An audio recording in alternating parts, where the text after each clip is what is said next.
Hey guys, welcome to the Martial and Healing Arts channel. I'm Rafe Kelly, founder of Evolve Move Play. I'm extremely excited to be sponsoring this channel. Martial and healing arts have been key aspects of embodiment and self-cultivation for thousands of years. I have some of my best friends in the industry, Rory Miller, Matt Thornton, Edward Hines presenting here, and I'm really excited to share what they have to say with you guys. You're gonna love it. So Evolve Move Play is an ecology of practices of movement, mindfulness, nature connection, and community. And within the movement, we have a big emphasis on moving in nature and being able to do parkour. We also like to lift weights and throw things around, but there's a huge aspect of martial arts, and I've been training martial arts since I was 6 years old. So it's really exciting to be able to sponsor this channel in particular. If you're interested in my work, check out my talks on the main stage and the Movement Anatomy channel. If you can't get to either of those live, you can check us out at Rafe Kelly on Instagram, get all your awesome embodiment giveaways, and for now, just enjoy this amazing channel. It's gonna be an awesome show. Thank you to Rafe Kelly for sponsoring this martial arts and healing channel. So Cheda, love to introduce you now to our audience. I'm super delighted to have you here, and just like to say a few things. So Cheda has studied, worked and taught in the field of complementary medicine for 25 years and has specialized in a range of different ones, including bodywork and naturopathy, biodynamic craniosacral therapy, and TRE, distension and trauma release exercises. And he works internationally, including in the UK and Italy. And in London, he's the head of the TRE Centre, and in Rome, he's the head there of the TRE School. His particular interest is in helping people to integrate trauma and all of their life experiences in order, as he says, to embrace what is right now on all levels, physiologically, emotionally, psychologically, socially, and spiritually. So I'm seeing a really holistic and systemic approach to well-being. And what sums up Cheda's bio for me is when he says that it's in the integrating of all our experiences and then going through them is what encourages us to be who we really are, which I find really inspiring. So in this talk, Cheda will share the latest science on involuntary movements, and I'm now going to pass over to you, Cheda, for your session. Thank you, Rita. That's a lovely introduction. I really enjoyed it. The best I had so far. So I'm glad you understand kind of the value and perhaps gravity, I could say, of this work. So thank you. Everyone who is participating and everyone who will watch this at some stage. I'm really happy to be here. So we have a very limited amount of time and to explain such a complex subject, and I try to actually explain it and demonstrate some of the theory and also practical application. And it's actually the first time I tried to do this. And let's see how it goes. So, try to write myself as well. So involuntary, so just to say, first part of the presentation will be theoretical presentation, and then I will take maybe a couple of questions, and then we'll go into a practical aspect, because I like you to embody all the theory. To me, I'm a practical guy. I love the science, I love theory, but if I can apply it in my daily life, it really doesn't work for myself and you know, for most of my clients, especially for my kids. So you need to be practical. So and then we'll have questions at the end. So yes, involuntary movements, emotions, and wellness.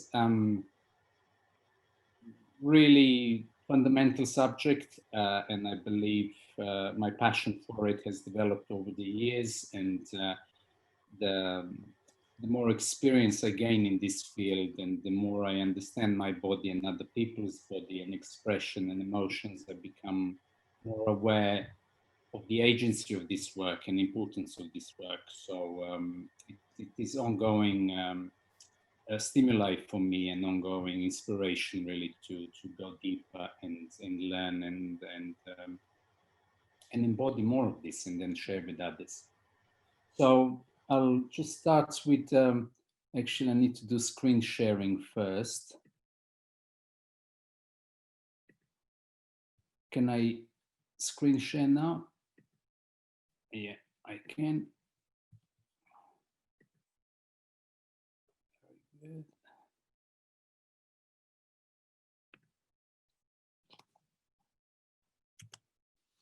Is this okay? Can you see everything?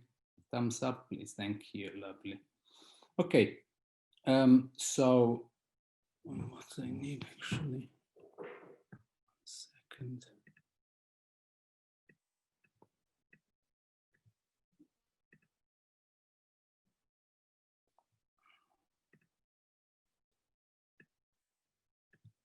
Apologies. I need to see.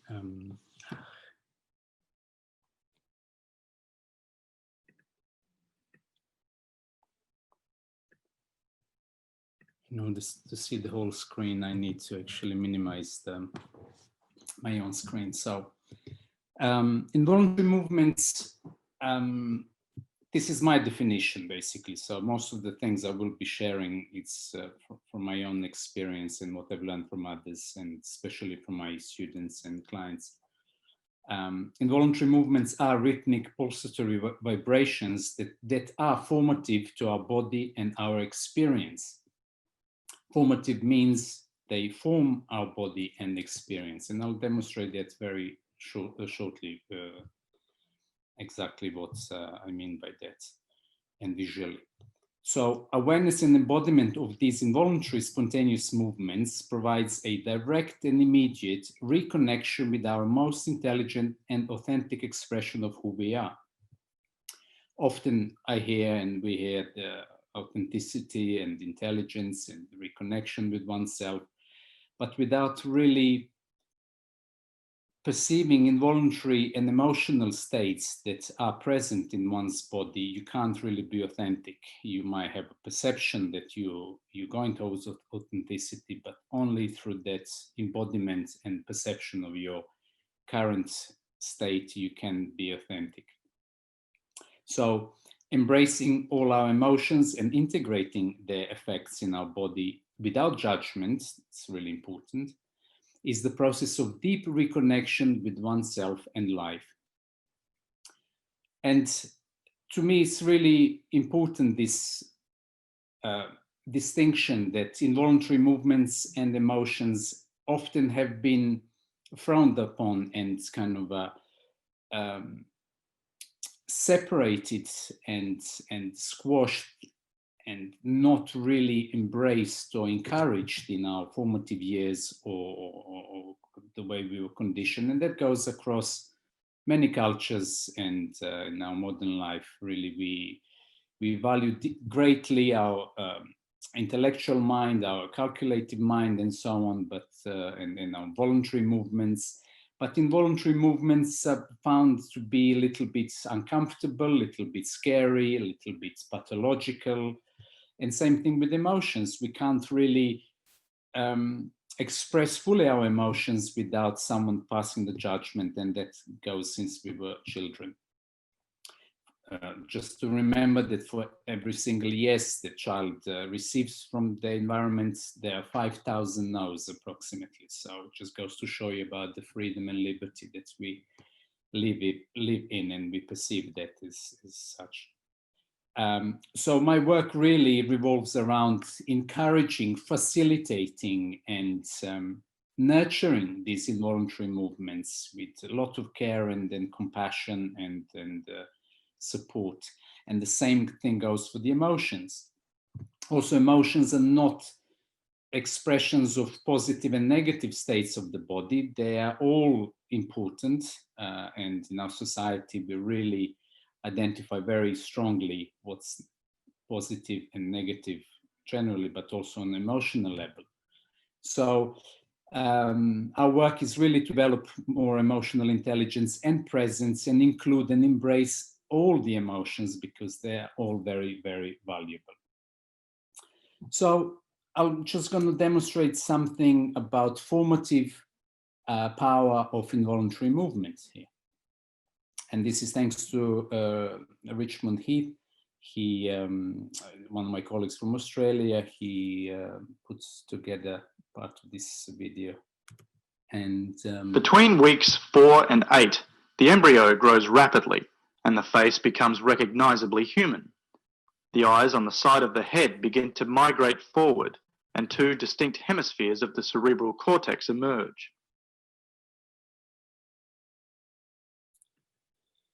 So part of this presentation goes back to embryology, which all of us have experienced. We are not conscious of that, but I reassure you we have experienced this. And new science shows that actually involuntary movement is at the base of development of the nervous system and all the other systems of the body. And that, to me, is significant and really profound. And the great work from Alan Fogel as well, who was one of the presenters on the conference last week.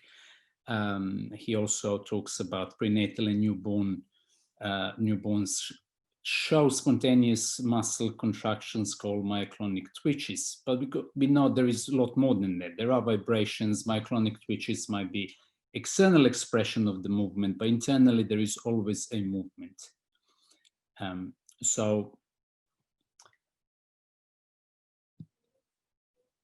Okay. All right. Let's see. Sometimes that kind of gets them awake. So if we observe here, the ultrasound, it's 3-month-old baby or fetus, and there is plenty of movement. The nervous system is not fully developed yet, but still there is plenty of movement here. It's a baby. It's really So fetal twitches create electrical and chemical discharges in the not yet innervated peripheral muscles. These discharges help the nerves growing from the brainstem and spinal cord to find their targets in the muscle proprioceptors and motor neurons linking brain and the body. So let this sink in. These discharges help the nerves growing from the brainstem and spinal cord to find their targets in the rest of the body practically. That's how we form. So 3 months, plenty of movement here. And often we notice some of these movements in adults. Once the neural connections are made, twitching continues to help calibrate the body schema or body awareness by detecting limb weight and distance from other parts of the body.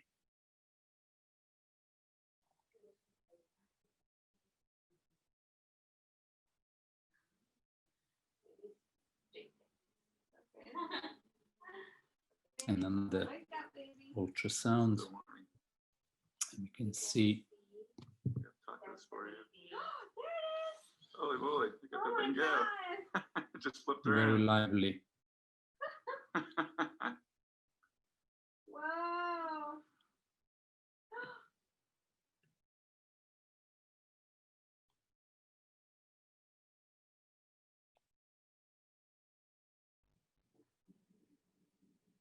So twitching, in other words, seems to be an essential mechanism to start the development of neuromotor links that introduce one body part to another and serve to integrate the body schema.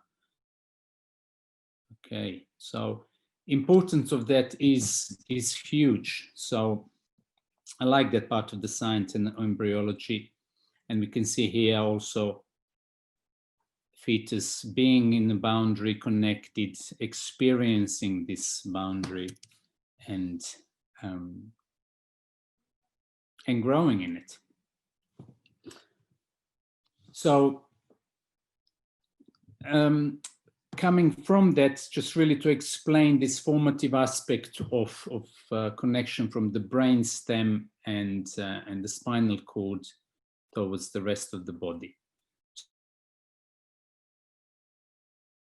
Paul MacLean in the 60s is a great neuroscientist who came up with this model, which does simplify the complexity of brain, which is enormous. but it's a very useful model to really understand the evolution of the brain. So all this part of the brain, or reptilian brain, it's instinctual, it's responsible for most actions that our body uses involuntary, and like breathing, like exchange of carbon dioxide and oxygen, temperature changes, baroreceptors in the blood, and everything that you can't possibly even imagine how it functions.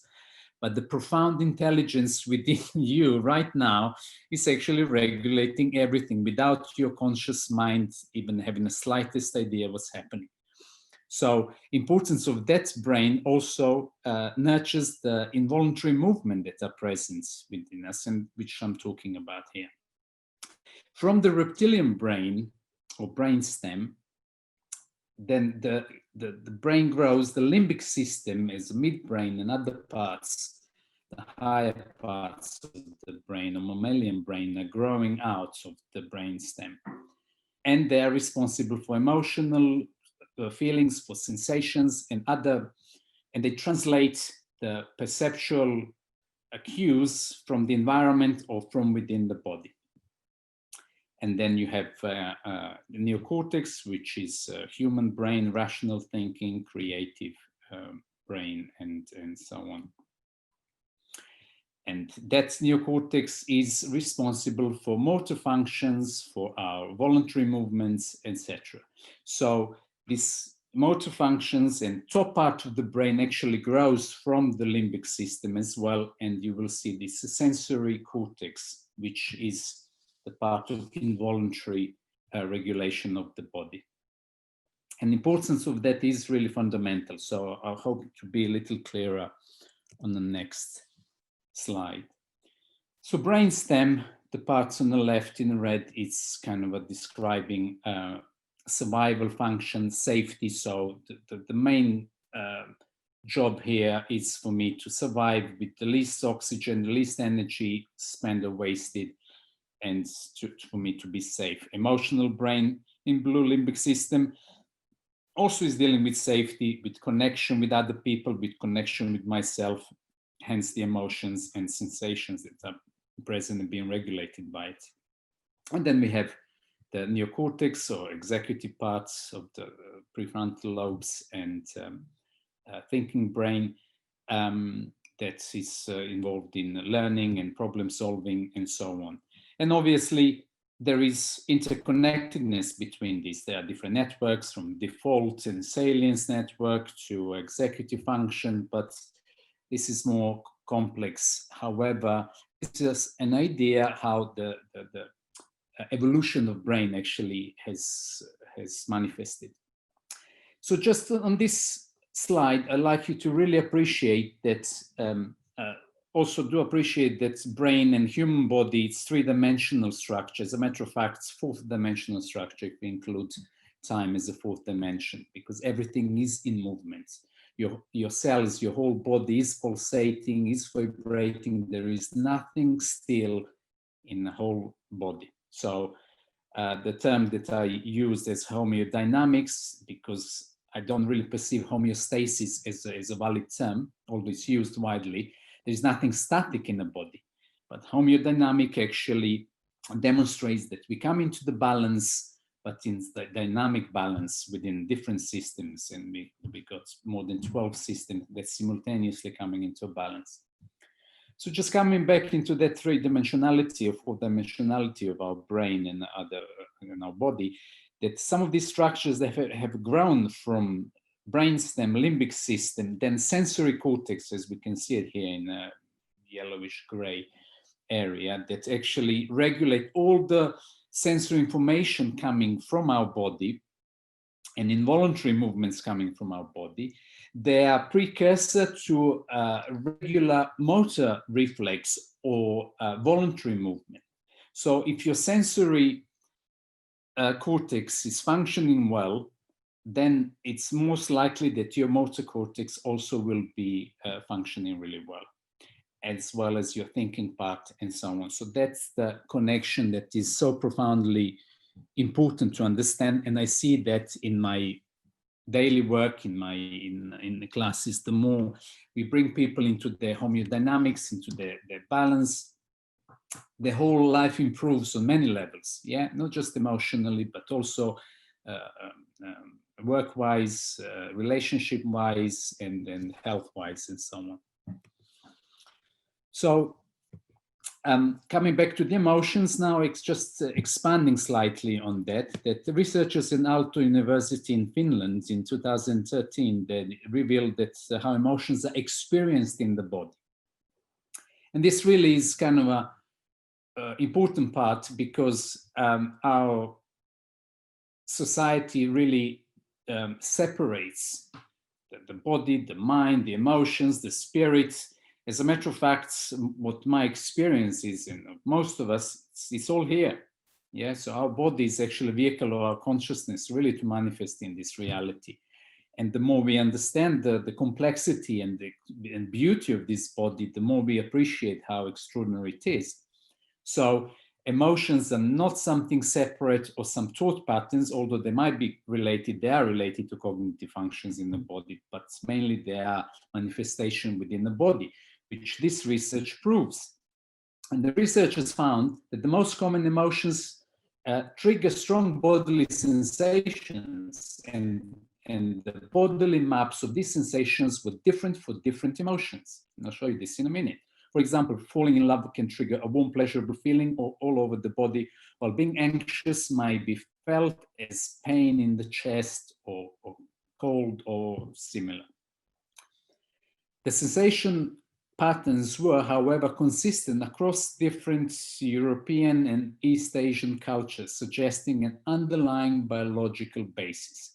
So it's beyond your national, cultural, or belief system. It's actually biology, and that's why I love working with involuntary movements and emotions, because you have to be neutral. You have to be human, regardless of your moral or conditioning of any kind. Yeah. The findings have major implications for our understanding of the functions of emotions and their bodily basis, says the professor. So what this professor confirms is that all of you, I'm sure, have already experienced. So I'm sure you have experienced happiness, and you have a very different sensation of happiness in your body than you would have of when you feel depressed or when you feel sad, and so on.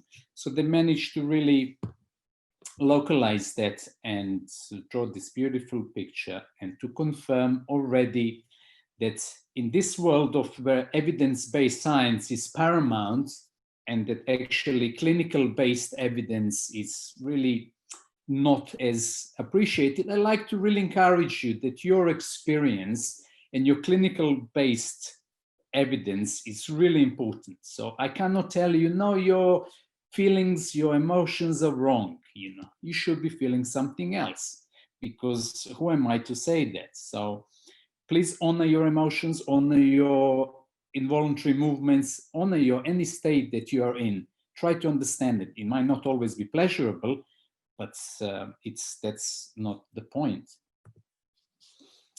And coming back to Candice Pert, more than 20 years ago, she says, as our feelings change, this mixture of peptides travels throughout your body and your brain, and they're literally changing the chemistry of every cell in your body. So, and we know that, okay, let me just stop the share for a moment. And we know that because when you feel happy, and let's actually do an exercise. I'd just like you to try something for me, please. If you want to stand up, or you can sit down or whatever, but I'd like you to really open your arms, smile, and actually be open to life and experience. And then say, I feel really sad and depressed.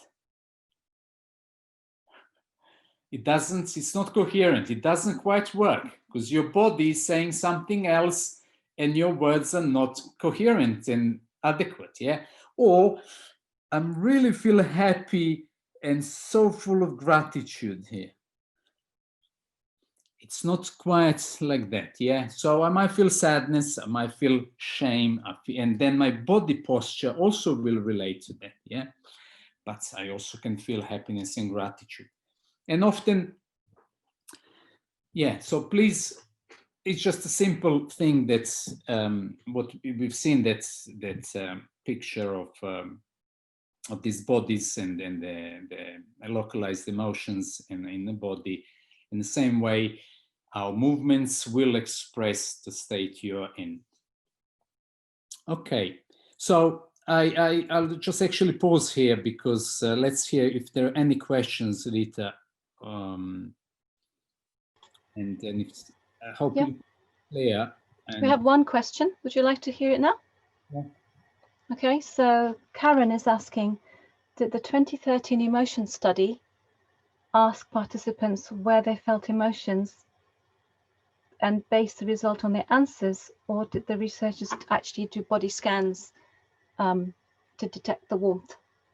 No, they didn't do the scans. They were just people were describing the sensations, and there was over 700 participants, and they collided all the evidence and then they confirmed that all the participants were actually confirming exact or very similar sensations and experience in each emotional state. Okay, so that's the question so far.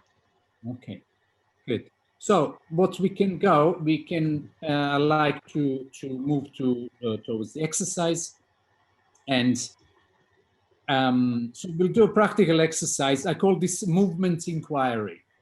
So Gabor Mate was talking about compassionate inquiry, but I think also what we can do in our work is actually a movement inquiry, where you're going to be very curious, non-judgmental, and you will embrace, or try to, all the experiences, emotions, sensations, and movements that might manifest in your system.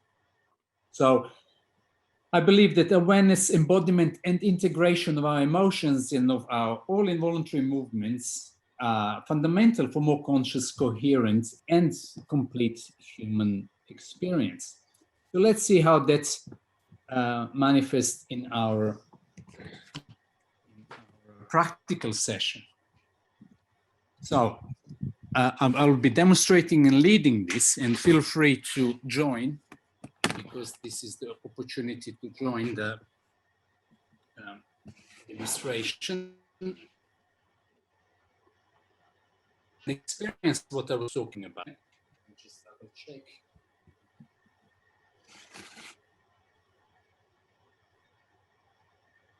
Okay, I think you can hear me, or you can see me fully. You see me fully? Yes. Yeah, say something, we'll just check your volume. Okay, can you hear me? Yeah, you might just need to just raise your voice a little bit. It could help. Yeah, I don't have any neighbors, so Okay, so I'll that's good. That's good for me anyway. Yeah. let's just have your feet parallel with your shoulders and your hips. And I'd just like you to feel your body as it is right now. Just like you to understand that in this work, we work by invitation only. There is nothing that you have to do here. It is movement inquiry, inquiring through movement and through awareness what's happening in your body. So you can just observe your breath. There is no particular way that you have to breathe or do anything. Just observe how you breathe. How is your body doing? And then I'd like you to open your arms with the palms towards the front, and just feel, how do I feel in the space in front of me? And I'm going to slightly rock forwards and back. Just feeling I can actually touch my body and feel how's the front of my body. So push my hands, raise my palms towards the back, and just feel when I'm rocking backwards, how's the space behind me, and also feeling back of me, always in my head, making connection with myself. And self-touch is one of the most fundamental interventions that we use. It's directly connecting the nervous system and your experience with different parts of the brain. So,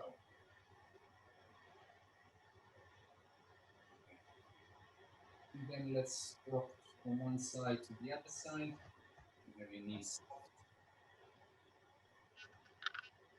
And just you can turn towards the right and the left as you move towards the left. Feel your body, parts of your body. And also feel how's the feelings, any emotions, any sensations right now. Just honor that, just be with it. Whatever is, it's fine. Okay? You can even maybe rotation. Just allow your body to guide you. You can move back and forth, left and right, or you can rotate to one side. Yeah, but really you're engaging right now your whole body, your whole experience consciously. Okay. Now I'd like you to bend your knees, open your arms softly, palms facing the ceiling, and then as you inhale, then you'll come up onto your toes, and then as you exhale, you can push your palms down and you can just flop down gently. Inhaling, coming up onto your toes, exhaling your heels and stepping down. And just feeling your body, how is it? Soft conscious movements. There is no pain here. You might feel some activation in particular muscle groups, which is perfectly fine. So you can stop anytime you like. You can go deeper, you can go higher. Just experience, listen to your body, what it needs to do. Very simple, very basic movements, but supported by a great level of awareness.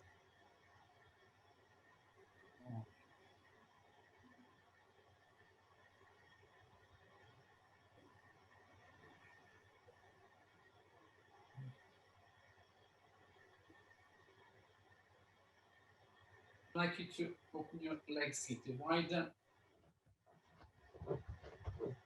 as you feel your adductors, your inner thigh muscles. Stretch too much, and then again open your arms, and then you're gonna bend forward as much as you're comfortable with. You can actually just do a gentle forward bend, or you can go as far as you can, and explore this horizontal plane as well. So softly make sure your knees are soft, your back is straight, you feel comfortable with it, yeah? And as you stand here in this position, just feel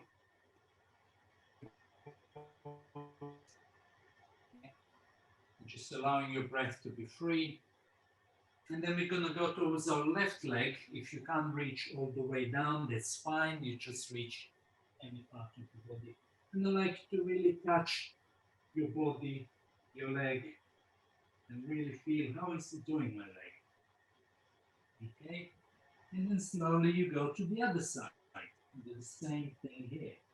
You're breathing consciously, and you're just making contact with your body and feeling the difference between the left and right side.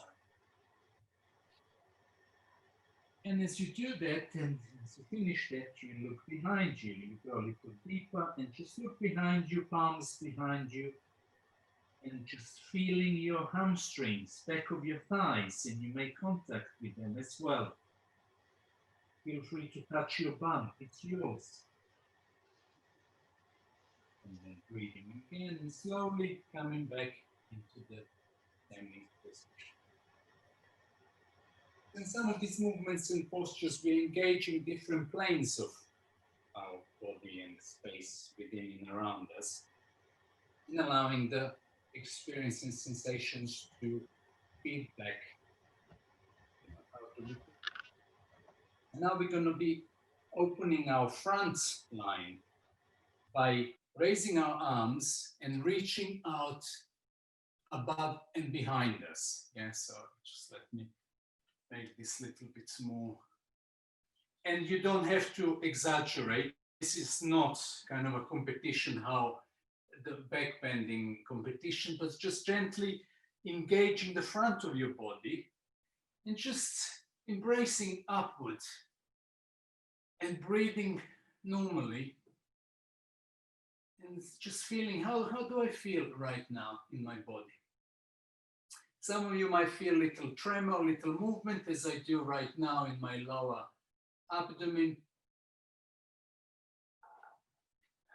And then you can come back to the center and then reach out towards the left side.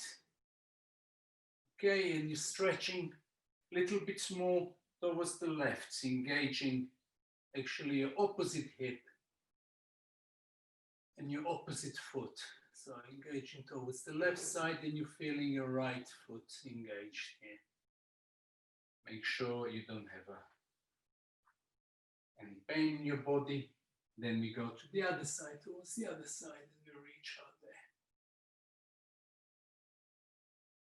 Just observing the difference between left and right, and feel any involuntary movements is perfectly fine. And then as you come back, I'd like you to do a forward bend and relax and decompress your spine as well. Knees are soft and relaxed, head is relaxed, and just a couple of deep breaths. I would like you to come back. So, the other exercise I would just suggest is stepping back into the lunge. Just left foot forward, back foot behind you, arms again open, so towards the ceiling, and gently going down and coming up, synchronizing your breath with the movement. Very soft and slow move, very conscious here. And you're engaging those quads, and you're engaging the hip flexors and the whole body, and just feeling any movement or tremor that might appear, and just softly allowing that to be, changing the position, the leg. We're just gently activating this. There is not excessive exercise, but gentle movement. And synchronizing your breath with the movement. Okay. So, I'm going to go onto the floor, and we're just going to demonstrate this position here. Very good. So just once on the floor or on a mat, make sure you take a moment to feel your body in contact with the floor, to feel your spine, to feel the temperature of your body, and to regulate your breath. And then I would like you to bring your knees towards your chest. You can use your arms or not. And then I'd like you to push your feet towards the ceiling. Knees are soft. And then I'd like you to join that movement with your arms. So you're pushing your arms and legs. You can engage your head as well. And just I'd like you to stay in this position. And I'd like you to feel, how am I doing? What's happening in my body right now? I feel a little tremor happening in my body, but also emotionally, there is a sense of activation. I feel some sense of strong emotion coming up. And it's good. So you're breathing as well. And then slowly, when we are ready, we can bring our feet flat on the floor and just relax the body. Here, taking a couple of deep breaths, just settling in and just observing the change in our sensations, emotions, and body state. And now I'd like you to again raise your feet up, cross your feet, raise your knees up, cross your feet. Let's just position myself a little better here.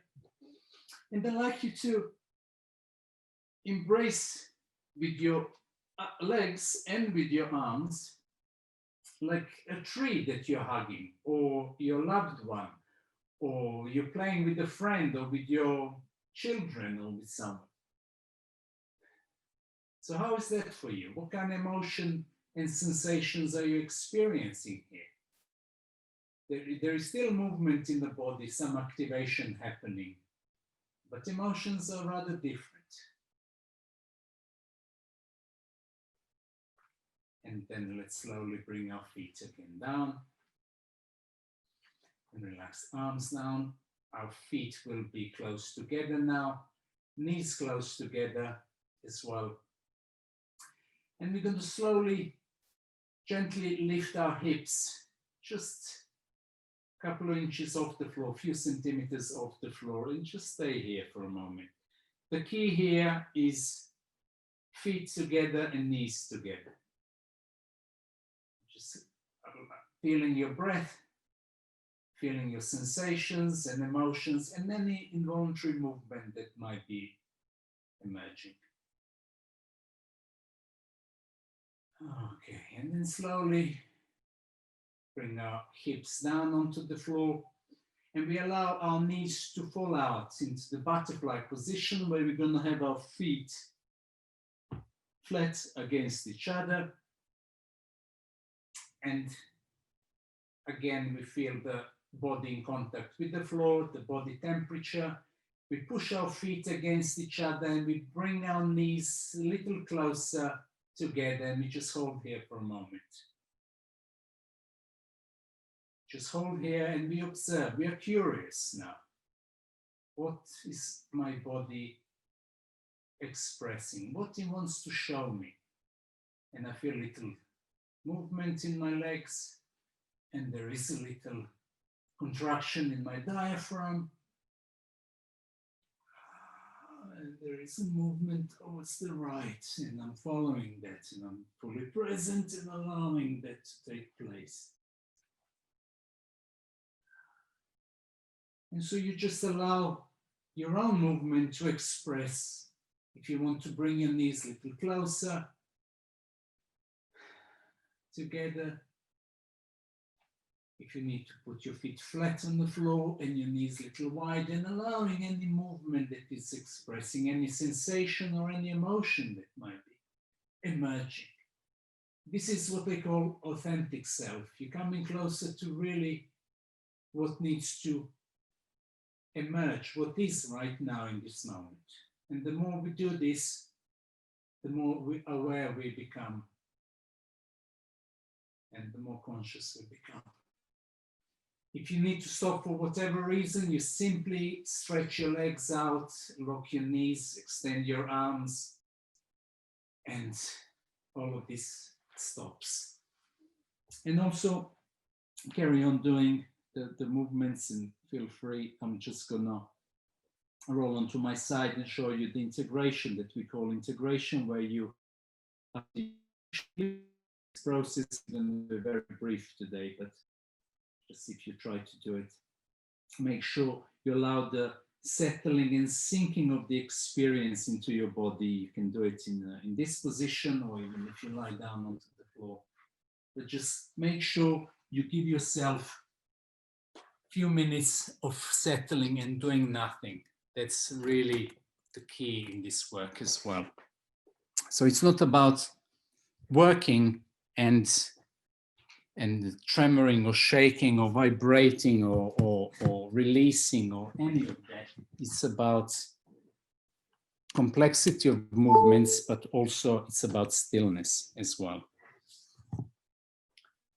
So if some people need to carry on with more of this, I can't see many people, so I just trust you have some experience, and let's kind of start closing the session and make sure you don't rush this process. Your formative expression has been there for years and decades, so don't rush to change everything in one session. It doesn't work like that. Neurological constellations take time to be formed and so on. So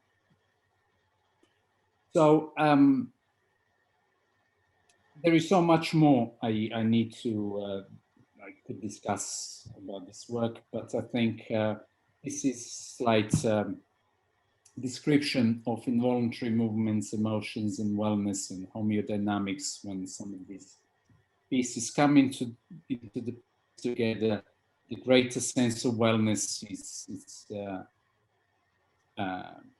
maintained, and yeah, it's deeply based in traditional indigenous cultures and now supported by science. So anyway, so that's what I'd like to stop here for now, just for a few questions, because I know we got very short short time. I'm really happy that I managed somehow to do this in 45 minutes. Yeah, thank you, Cheda. That was actually absolutely spot on your timing. Yeah, thank you. So we have one question so far that I'm going to ask in a minute, but just like to ask the audience, if you have got any questions for Cheda, you could post them in the using the Q&A button at the bottom of your screen. We've got about 5 minutes for some questions. So the question is from, the name here seems to be Per Erez. Do you recommend using TRE with clients with uncontrolled spastic movements due to cortical damage? Yeah, just being very, very careful and respectful of any injuries, because simply it's not predictable. A response might not be predictable. However, I would always encourage gentle exploration of these involuntary movements and emotions, because they're already within us. They're not something externally that comes into our system, but actually it's part of who we are. So softly exploring that, it actually usually will be very supportive. However, caution, because any experience that you are not familiar with, it might provoke different responses. And so making sure, and we work with resources, we work with many other aspects of this work. So it's a lot more to explore. Okay, so. Thank you. And there's another one from Eric Peterson. What are your main movement influences and teachers? Oh gosh, yeah, I've been in movement since since forever. But main move, I used to be a fighter, MMA fighter as well, and military and in a number of other really hardcore. I was an athlete as well, and so the movement was part of me. But more conscious movement came through craniosacral therapy and TRE. And I spent time in China with each one and Qigong teachers, so it's kind of a combination. And yeah, my babies also were incredible teachers with so really, if you follow babies, you learn a lot. So I see another question from Sylvia. Mm-hmm. And you have videos on YouTube to watch. I personally, I just opened my YouTube channel and I don't. But there are, I teach theory, so there are many videos on traumaprevention.com and yeah, if you Google on YouTube theory.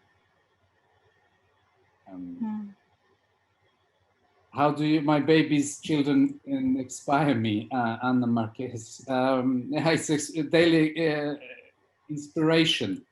It's incredibly hard work, but because I treat my children also with craniosacral, with other therapies as well, and I really honor how they move because they are not as conditioned as I am. As a matter of fact, particularly as babies, you can see really and you can feel the different tides and movements within them. And you can see when you limit that and when you neglect it or you offend that movement, there is a different response and defense mechanism formed in very early babies as well. And I did work for a number of years with babies and pregnant women, but also in my daily experience here, yeah, it's been really nourishing. So through embryology and working with clients and babies, it's a profound work. So trust the babies though.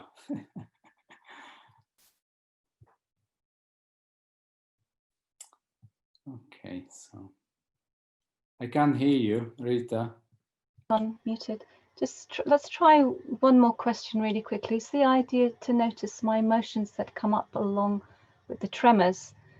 Sorry? And involuntary movement. I'll just read that. Just try one more question. Maybe if you can do that fairly quickly. I'll say it for the audience as well. It's the idea to notice any emotions that come up along with the tremors and involuntary movements. Am I to make? I want to make sure I took away the right idea. So the question is, we should be noticing what emotions are coming up. Absolutely. So, you know, and there might be no emotion also. That also is important to notice. And there is no right or wrong, you know. I actually forgot to say the really important part within this whole context is that there is no right or wrong things. You can't do anything wrong here. Yeah. So just if you have any emotion, there might be really overwhelming emotion, or you might be crying, you might be screaming and shouting, or you might be crying with joy and having an orgasm, or whatever that your experience there might be. And this is all a range of human experiences. It's beautiful and welcome. You might be frozen as well. You might be really shut down. And that's also really valuable as well. So the range of experiences are vast, and the slower and with more awareness that you are coming closer to these experiences, you're becoming more in the control of them in a way. You're becoming more aware, and they are not controlling you, but you are controlling them in not probably the best expression, but that's there is nothing you have to do here, but it's welcome to embrace and allow things to emerge and experience within your own capacity. Okay, Cheda. Yeah, thank you so much for a really stimulating talk. And there have been lots of comments in the chat showing that people's appreciation for it. And I really enjoyed this idea of just an invitation to explore, and the idea that instead of judging our emotions, my emotions, that all emotions are valuable as pointing to how we're experiencing life.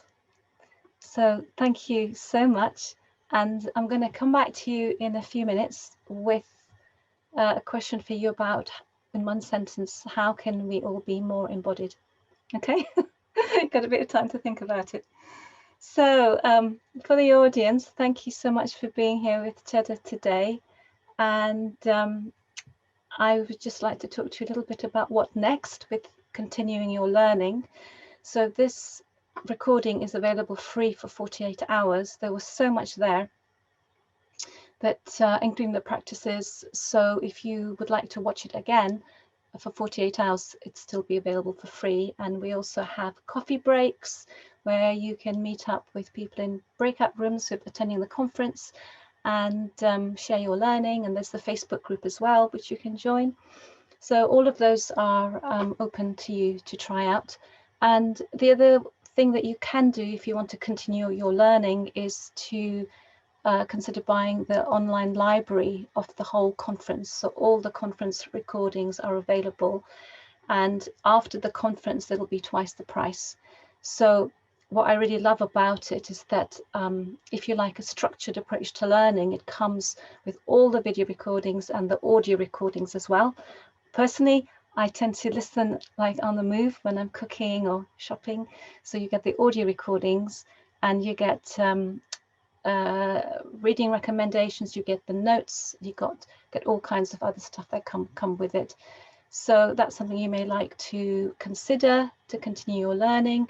And if you're a trauma professional working with trauma, there is we could support some discounts. So if you're interested in that as a trauma professional, if you can't afford the cost of the recordings, contact us, just email us. The other thing I could say is, look at my notes. Yeah, I mean, if you would like to show your appreciation, if you've been enjoying the conference but don't feel you want to buy the recordings, there are a number of charities that the Embodiment Conference supports. So you could donate to them and also donate to the Embodiment Conference itself as well. All the information is on the website and perhaps in the chat as well. You can have a look. So we have 1 minute to closing, and this is the time when I come back to you, Cheda, for one sentence for how can we all be more embodied? So how can we all be embodied? By embodying all of our emotions and integration of our involuntary movements. These are the pillars of wellness, really. So, and make sure you treat your body kindly and wisely, because your body is incredibly kind to you, keeping you alive. So, Thank you.